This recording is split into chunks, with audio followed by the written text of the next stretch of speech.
अब मैं आपको जनसंख्या संरचना का दूसरा पार्ट पढ़ाने के लिए जा रही हूँ। जनसंख्या संरचना में बच्चों मैंने 5 पॉइंट्स बताए थे। एक तो था आयु वर्ग, दूसरा लिंग अनुपात, तीसरा जनसंख्या संगठन और चौथा साक्षरता और 5वां व्यवसायिक संरचना। 2 मैंने पार्ट 1 में पढ़ा दिया, आयु वर्ग और लिंग अनुपात। अब मैं पढ़ाने जा रही हूँ जनसंख्या संगठन। जनसंख्या संगठन किसी देश की ग्रामीण तथा नगरीय जनसंख्या के अनुपात को जनसंख्या संगठन कहते हैं। जनसंख्या संगठन किसे कहते हैं? किसी देश की ग्रामीण तथा नगरीय जनसंख्या के अनुपात को जनसंख्या संगठन कहते हैं। ठीक है। ग्रामीण जनसंख्या वह है जनसंख्या जो कि कृषि कार्य में कार्यरत हो। देखो, जनसंख्या संगठन में 2 तरह की जनसंख्या, ग्रामीण तथा नगरीय जनसंख्या, इनके अनुपात को क्या कहते हैं? जनसंख्या संगठन। अब ग्रामीण जनसंख्या किसे कहते हैं? ग्रामीण जनसंख्या वह जनसंख्या जो कि कृषि कार्य में कार्यरत हो, पशुपालन करती हो तथा प्राकृतिक कार्यों में या प्राकृतिक क्रियाओं में संलग्न हो तथा गांव में निवास करती हो, ऐसी जनसंख्या ग्रामीण जनसंख्या कहलाती है।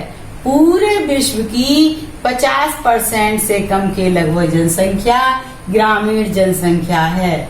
समझ गए? ग्रामीण जनसंख्या जो कि कृषि कार्य में लगी हुई हो, पशुपालन करती हो, प्राकृतिक क्रियाओं में लगी हुई हो, ऐसी जनसंख्या क्या कहलाती है? ग्रामीण जनसंख्या कहलाती है। गांव में निवास करती हो। ठीक है। अब नगरीय जनसंख्या गैर कृषि कार्यों में, गैर प्राकृतिक कार्यों में लगी हुई जनसंख्या, उद्योग धंधों में, व्यवसाय में, परिवहन कार्यों में, सेवा कार्यों में लगी जनसंख्या नगरीय जनसंख्या कहलाती है। कौन सी जनसंख्या? गैर कृषि कार्यों में लगी हुई जनसंख्या, गैर परंपरागत कार्यों में लगी जनसंख्या, उद्योग धंधों में, व्यवसाय में लगी जनसंख्या, परिवहन कार्यों में, सेवा कार्यों में लगी जनसंख्या नगरीय जनसंख्या कहलाती है। विश्व की लगभग 50% से अधिक जनसंख्या नगरों में निवास करती है। वो भी कौन सी? उत्तरी अमेरिका, पश्चिमी यूरोप में 75% से 78% जनसंख्या नगरों में निवास करती है। देखो, नगरीय जनसंख्या होता है जो कृषि कार्य नहीं करती हो, जो गैर प्राकृतिक यानी प्राकृतिक कार्यों में लिप्त ना हो, जो उद्योग धंधों में लगी हो, व्यवसाय में लगी हो, परिवहन कार्य करती हो, सेवा कार्यों में लगी हुई जनसंख्या हो, नगरों में रहती हो, शहरों में रहती हो, नगरीय जनसंख्या कहलाती है। विश्व की लगभग 50% से अधिक जनसंख्या नगरों में निवास करती है। उत्तरी अमेरिका, पश्चिमी यूरोप में लगभग 75% से 78% जनसंख्या निवास करती है, नगरों में निवास करती है तथा एशिया में और अफ्रीका में केवल 38% जनसंख्या नगरों में निवास करती है। 800 ईस्वी से पहले 85% जनसंख्या ग्रामीण थी, किंतु अब तक ग्रामीण जनसंख्या 40% रह गई है और नगरीय जनसंख्या 53% के लगभग है। यानी 800 वर्ष पहले 85% जनसंख्या ग्रामीण थी, अब कितनी रह गई? 2015 में 40% रह गई। ठीक है। अब आता उच्च नगरीय, ये विश्व की नगरीय जनसंख्या के 3 भाग कर दिए, उच्च नगरीय जनसंख्या वाले देश तथा निम्न ग्रामीण जनसंख्या वाले देश। इसमें 60% से अधिक और नगरों में तथा 40% से कम गांव में निवास करने वाली जनसंख्या रहती है। ठीक है। जिसमें संयुक्त राज्य America, Australia, New Zealand, Brazil, Japan, Singapore, पश्चिमी यूरोप के देश जो विकसित देश हैं, वहाँ 60% से अधिक जनसंख्या नगरों में निवास करती है और 40% से कम जनसंख्या गांवों में निवास करती है। ठीक है। अब आता है उनमें देश कौन कौन से हैं? संयुक्त राज्य अमेरिका, ये विकसित देश हैं, Australia, New Zealand, Brazil, Japan, Singapore, पश्चिमी यूरोप के देश क्या हैं? विकसित देश हैं। वहाँ 60% से अधिक जनसंख्या नगरों में और 40% से कम जनसंख्या गांवों में निवास करती है। और दूसरा आता है मध्यम नगरीय जनसंख्या वाले देश। इनमें 40% से 60% जनसंख्या नगरों में निवास करती है। ऐसे देश हैं कौन से? चीन, इंडोनेशिया, दक्षिण अफ्रीका, मिस्र, क्यूबा, वेनेजुएला आदि। ठीक है। मध्यम नगरीय में 40% से 60% के बीच की जनसंख्या और अधिक उच्च नगरीय जनसंख्या वाले में 60% से 40%, 60% से अधिक जनसंख्या नगरों में, 40% से कम गांवों में जनसंख्या निवास करती है। ठीक है। और न्यून नगरीय जनसंख्या वाले देश कौन से हैं? 40% से कम जनसंख्या नगरों में निवास करती है, यानी ग्रामीण जनसंख्या वहां अधिक है। तो वो है भारत, नेपाल, बांग्लादेश, पाकिस्तान, दक्षिणी पूर्वी एशिया और अफ्रीका महाद्वीप के अधिकांश देश। ये सभी क्या है? हमारे जनसंख्या संगठन के हिसाब से है। अब आते हैं जनसंख्या संरचना के चौथे पॉइंट पर, जो बहुत महत्वपूर्ण है। जनसंख्या संरचना में आयु वर्ग, लिंग अनुपात और जनसंख्या संगठन के बाद में, यानी ग्रामीण नगरीय जनसंख्या के अनुपात के बाद में अब आता है साक्षरता। साक्षरता का किसी भी व्यक्ति विशेष के विकास के लिए, देश के विकास के लिए, विश्व के विकास के लिए साक्षरता बहुत अधिक आवश्यकता है। साक्षरता है क्या? साक्षरता का मतलब है साक्षरता जनसंख्या की एक गुणात्मक विशेषता होती है, गुण लिए हुए होती है। साक्षरता जनसंख्या गुणात्मक विशेषता होती है जो कि किसी देश की सामाजिक आर्थिक विकास की एक विश्वसनीय तथा यथार्थ सूचक होती है। यानी साक्षरता जनसंख्या की एक गुणात्मक विशेषता होती है जो कि किसी देश की सामाजिक आर्थिक विकास की एक विश्वसनीय तथा यथार्थ सूचक होती है। अब आता है साक्षरता दर। साक्षरता दर का तात्पर्य है कि 7 वर्ष से अधिक आयु के लोग अपने दैनिक जीवन में पढ़ लिख कर एक दूसरे को समझ सकें तथा समझा सकें, यही साक्षरता दर होती है। क्या? 7 वर्ष से अधिक आयु के लोग पढ़ लिख कर एक दूसरे को समझ सकें, एक दूसरे की बातों को और अपनी बात को समझा सकें, वही साक्षरता होती है। जिस देश की साक्षरता दर जितनी अधिक होगी वह देश उतना ही अधिक विकसित होगा। यानी 7 वर्ष से अधिक आयु के लोग पढ़े लिखे हों, चाहे वो किसी भी आयु के हों। ये नहीं है 40 वर्ष का हो या 50 वर्ष का हो या 20 वर्ष का हो, बल्कि चाहे 70 साल का हो, चाहे 80 साल का हो, चाहे 90 साल का हो, उसको साक्षर होना अधिक अनिवार्य है, जिससे कि वो अपनी बात को समझ सके, किसी दूसरे की बात को समझा सके। ठीक है। अपनी बात को समझा सके, दूसरे की बात को समझ सके। अब आता है साक्षरता का महत्व। साक्षरता महत्व है क्या? निम्न प्रदेशों में साक्षरता का महत्व है। नंबर 1, गरीबी उन्मूलन में। गरीबी उन्मूलन में साक्षरता का बहुत महत्व है। अगर व्यक्ति पढ़ा लिखा होगा तो वो कोई भी कार्य करने के योग्य होगा और कोई भी कार्य ना भी जानता होगा तो सीखने के योग्य हो जाएगा, जिससे कि वो दूसरों की बात को समझ सकेगा, अपनी समझा पाएगा और वो उसको कार्य करने के योग्य हो जाएगा। तो गरीबी उन्मूलन में इसका साक्षरता का महत्व है। कृषि के विकास में, गांव में अनपढ़ लोग होते हैं, खेती बाड़ी पुराने ढंग से ही करते हैं। अगर वो पढ़े लिखे होते हैं, साक्षर होते हैं, तो वो सब बातों को समझते हैं। समझते हुए कृषि के विकास में सहायक हो जाता है ना। जैसे ड्रॉपिंग सिंचाई है, मिट्टी की गुणवत्ता के हिसाब से खेती करना है। अगर वो पढ़ा लिखा व्यक्ति होगा, इस बात को समझेगा और कृषि विकास में योगदान देगा। समाज के विकास में योगदान, समाज के विकास में भी योगदान आज के समय के अनुसार, समय की रफ्तार के अनुसार अपने आप को ढालने का प्रयास करेगा। पुरानी रूढ़िवादिताओं को छोड़ेगा, है ना, जिससे समाज में विकास होगा। फिर आए आर्थिक विकास में। जब व्यक्ति कुछ ना कुछ करने की योग्य हो जाएगा तो निश्चित रूप से उसकी अर्निंग ज्यादा होगी, आय अधिक होगी और आर्थिक विकास भी उस देश का होना शुरू हो जाएगा। आर्थिक उस क्षेत्र का विकास होना शुरू हो जाएगा आर्थिक रूप से, और वो क्षेत्र विकसित होना शुरू हो जाएगा।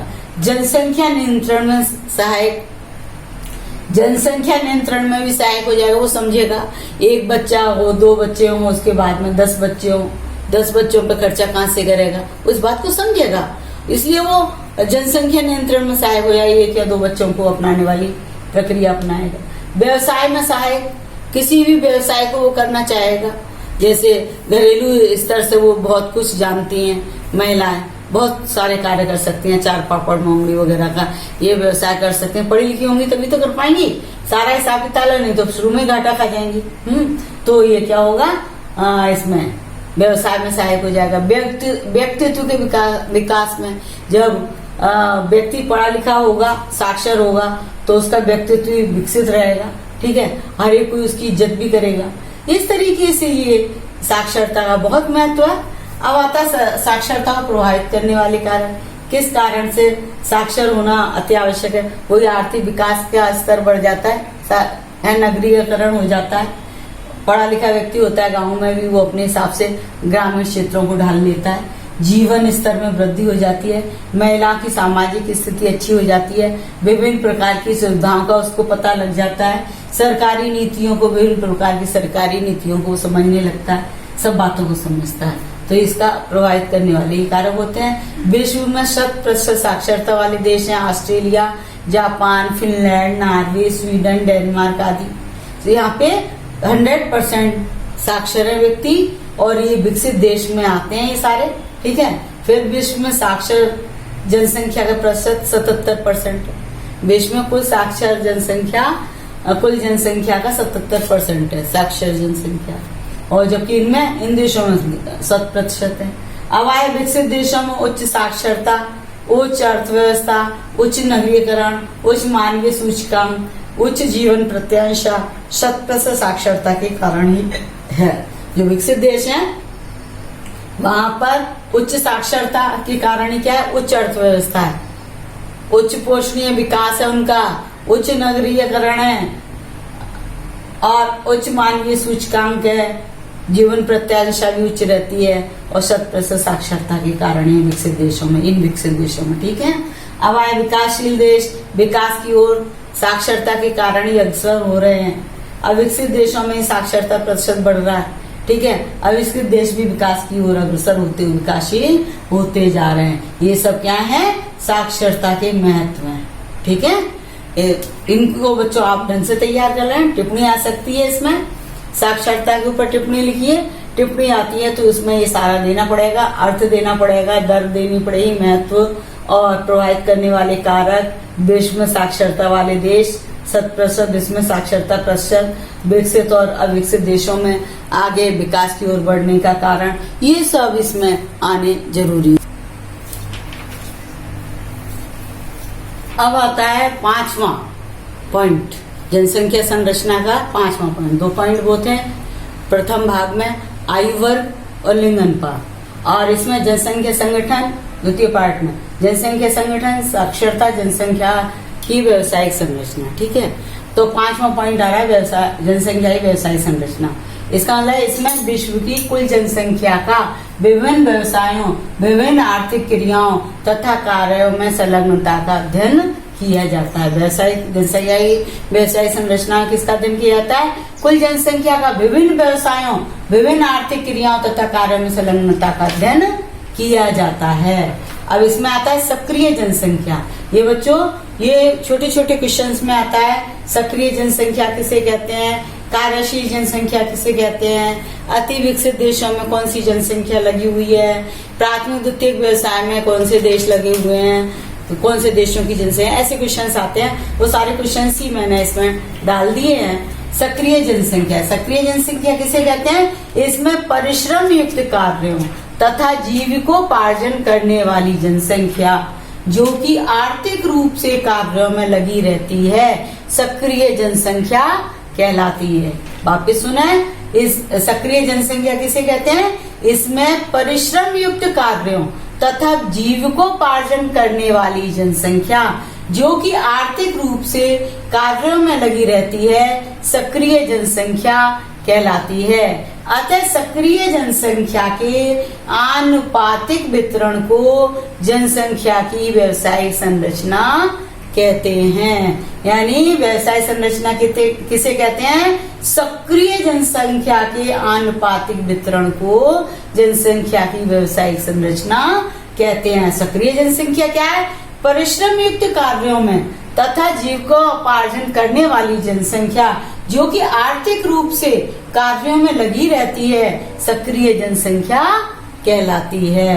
एक दूसरे से रिलेटेड है, पूरा ही आएगा। फिर जनसंख्या की व्यवसायिक संरचना किसे कहते हैं? कुल जनसंख्या का विभिन्न व्यवसायों, विभिन्न आर्थिक क्रियाओं तथा कार्यों में संलग्नता का अध्ययन किया जाता है। सक्रिय जनसंख्या इसमें परिश्रम युक्त कार्यों तथा जीविकोपार्जन करने वाली जनसंख्या जो कि आर्थिक रूप से कार्यों में लगी रहती है, सक्रिय जनसंख्या कहलाती है। अतः सक्रिय जनसंख्या के आनुपातिक वितरण को जनसंख्या की व्यवसायिक संरचना कहते हैं। अब संयुक्त राष्ट्र संघ ने भी बताया, संयुक्त राष्ट्र के अनुसार व्यावसायिक वर्ग। अब व्यावसायिक वर्ग क्या है? व्यावसायिक वर्ग में कृषि कार्य, वानिकी का कार्य, आखेट है, मत्स्य पालन है, पशुपालन है, उत्खनन है, विनिर्माण उद्योग है, निर्माण कार्य, विद्युत कार्य, गैस, पेट्रोल, डीजल, जल, अन्य शक्ति के साधन है, स्वास्थ्य सेवाएं, वाणिज्य है, परिवहन है, भंडारण है, संचार सेवाएं और अन्य सेवाएं। यानी सारा जो भी कार्य है आर्थिक के लिए, आय करने के लिए, आर्थिक क्रियाओं के लिए किया जाता है, धन कमाने के लिए किया जाता है, वो सारा व्यवसायिक वर्ग में आता है। अब आता है कार्यशील जनसंख्या। कार्यशील जनसंख्या किसे कहते हैं? 15 वर्ष से लेकर 64 वर्ष तक के, 15 वर्ष से लेकर 64 वर्ष के कौन लोग हैं? कौन से आयु वर्ग है? वयस्क आयु वर्ग। 15 वर्ष से 64 वर्ष तक का वयस्क आयु वर्ग है, क्योंकि बाल आयु वर्ग में तो 0 से 14 वर्ष है, उनको वो कार्य नहीं कर सकते। और 65 वर्ष से आगे की जितनी भी उम्र है वो वृद्ध आयु वर्ग है, वो भी कार्य नहीं कर सकता। कार्यशील जनसंख्या कौन सी हो गई? वयस्क आयु वर्ग की। तो कार्यशील जनसंख्या कौन सी आयु वर्ग में आती है? वयस्क आयु वर्ग। वयस्क आयु वर्ग कौन सी जनसंख्या कहलाती है? कार्यशील जनसंख्या। ऐसे क्वेश्चन आ जाते हैं, ध्यान देना। तो 15 से लेकर 64 वर्ष के स्त्री पुरुष जो व्यवसायिक वर्ग के कार्यों में लगे रहते हैं, अर्थात वह जनसंख्या जो प्राथमिक व्यवसाय, द्वितीयक व्यवसाय, तृतीयक व्यवसाय, चतुर्थ व्यवसाय, पंचम व्यवसाय में लगे रहते हैं, कार्यशील जनसंख्या के अंतर्गत आते हैं। तो कार्यशील जनसंख्या कौन सी है? 15 वर्ष से लेकर 64 वर्ष तक के स्त्री पुरुष जो व्यवसायिक वर्ग के कार्यों में लगे रहते हैं, वो क्या है? कार्यशील जनसंख्या। या फिर वह जनसंख्या जो प्राथमिक व्यवसाय, द्वितीय व्यवसाय, तृतीय व्यवसाय, चतुर्थ व्यवसाय, पंचम व्यवसाय में लगे रहते हैं, कार्यशील जनसंख्या के अंतर्गत आते हैं। अब आता है अति विकसित देशों में जनसंख्या किसमें? यानी बहुत विकसित हैं, वो बहुत ज्यादा विकसित देश हैं, उनमें जनसंख्या किसमें लगी रहती है? उनमें जनसंख्या अति विकसित देशों तृतीय व्यवसाय में संलग्न रहती है। यहाँ 40% से 45% तक की जनसंख्या सक्रिय जनसंख्या है एवं कार्यशील जनसंख्या है। यहाँ 60 से 70% तक जनसंख्या तृतीय व्यवसाय में लगी है और यहाँ चतुर्थ व्यवसाय में कम जनसंख्या प्रतिशत है। विकसित है, विकासशील है और अविकसित देशों में प्राथमिक व्यवसाय, द्वितीय और तृतीय व्यवसाय में जनसंख्या जुड़ी रहती है। मुख्य रूप से प्राथमिक द्वितीय में ज्यादा जुड़ी रहती है, तृतीय में इनका प्रतिशत कम पाया जाता है। इस तरीके से बच्चों ये चैप्टर यहीं पर समाप्त होता है और मेरे चैनल को सब्सक्राइब करें और लाइक करें और कमेंट करें। Okay, thank you.